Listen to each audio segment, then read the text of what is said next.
আমার বন্ধু অর্পিতা আমার বাড়ি এসেছিল। অর্পিতার নভেম্বরের 26 তারিখে বিয়ে। ও আমার কাছে নেলস এক্সটেনশন করানোর জন্য এসেছিল আমার বাড়িতে।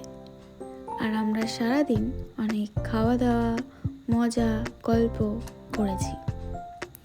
তারপর ওর কিছু কেনাকাটা করার ছিল, সেজন্য বেরিয়েছিলাম।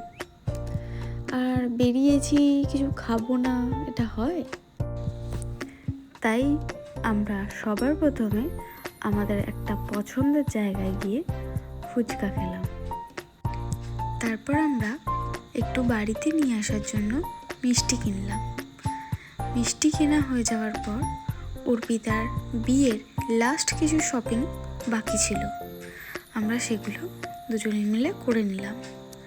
তারপর রাত হয়ে গেছিলো অনেক, তারপর আমরা দুজনে মিলে বাড়ি চলে এলাম।